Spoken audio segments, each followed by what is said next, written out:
Hello, everyone. It's Brother Donnie. I wanted to come and do a video and just with a reminder of the importance and the brilliance of the gospel. And the greatest doctrine in the scriptures is the gospel of our Lord Jesus Christ. And the gospel is so important that men have died for it for thousands of years. Men have preached it all around this globe. And it's important that we keep in mind that in the midst of all the debating, all the discussion of what the gospel is. And really, for me, the gospel comes down to one central question. That question is, how can sinful man have peace with God? We all know the story of Adam and Eve in the Garden of Eden when they fell and they brought sin into the world, which brought condemnation, which brought separation. And that left man in a state of being separated from God. So something had to happen in order for us to be able to have peace with God. And it's interesting when you read here in the scriptures how much importance is put on the gospel. And I want to turn your attention to the book of Galatians chapter 1. The Apostle Paul opens with his standard salutation, but then he says in verse 6 here, I'm amazed that you are so quickly deserting him who called you by the grace of Christ for a different gospel, which is not just another account, but there are some who are disturbing you and want to distort the gospel of Christ. But even if we or an angel from heaven should preach to you the gospel contrary to that view, he is to be accursed. And as we've said before, even now I say again, if anyone is preaching to you a gospel contrary to what you received, he is to be accursed.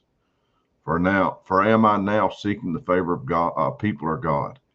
Or am I striving to please people? If I were still trying to please people, I would not be a bondservant for Christ. So what was happening in the church here in Galatia is they had believed the gospel, but then teachers had come along, no doubt Judaizers, who were proclaiming a false gospel. And we see over from the second chapter where Paul had to bring accusations against Peter to his face, that this was so serious that there were believers that were falling for this false gospel. And the false gospel was a gospel of works that was being presented, a gospel of Christ plus something. You had to be circumcised, you had to follow this, you have to follow that, so that even Peter and Barnabas had fell into this trap. And so Peter, when the Gentiles were just around, Peter associated with them, ate with them, did fellowship with them. But when Jews came, Peter withdrew from the Gentiles, which pointed to hypocrisy. But then Paul goes over and takes it a step further. He says, not only is it hypocrisy, he says, but I challenged Peter because he was not straightforward with the gospel. So Paul equated what Peter did with taking and counting the gospel because he was being hypocritical with the Gentiles. He was in effect saying, I'm not going to hang out with you Gentiles because that's unclean, or that's going against what I believe, because I don't want these Jews over here. And it was just hypocritical. The gospel is this, and I want to turn your attention over to Romans chapter number 10. The gospel is Jesus Christ. Don't let anybody hijack Jesus Christ in you. It don't matter if you're an Arminianist or Methodist or Baptist. It doesn't matter if you're reading the King James Bible, if you're reading the New American Standard Bible. What matters is you're standing with God through Jesus Christ. And the Bible in Romans chapter 10, verse 9 said that if you confess with your mouth Jesus is Lord, and if you believe in your heart that God raised him from the dead, you will be saved. For the heart person believes, resulting in righteousness, and the mouth he confesses, resulting in salvation. The gospel is this, that man has a problem, and that problem is sin, and we can't fix ourselves. And for all those who believe, Jesus came and laid it on the cross, paid the penalty one time, as the Hebrew says, went into the Holy of Holies one time by his blood. So now all who believe in him and have come to him by faith through grace can be saved.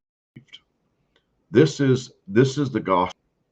And it's not a gospel of just getting clean. It's not a gospel of changing the way you read something. The gospel is about your heart being changed. You go from being dead to being alive. While we were yet sinners, Christ died for us, is what Paul says in another place in Romans. And this is so serious that later in this first chapter, Galatians here, in verse number in verse number 8, he said, but if we or an angel should preach a gospel contrary, let him be accursed. He says it twice, let him be accursed. I want to tell you, and I want to ask you, have you believed the gospel today? Do you believe that Jesus Christ came to save a people? Have you confessed with your mouth? Have you turned? Have you asked Jesus to fix you, to cleanse you? If you have, he will. He will. In our own flesh, we can't fix ourselves. But Jesus Christ working in us, because I believe, according to his scriptures, the one who started a work in you will bring it to completion. God bless you. Have a great day.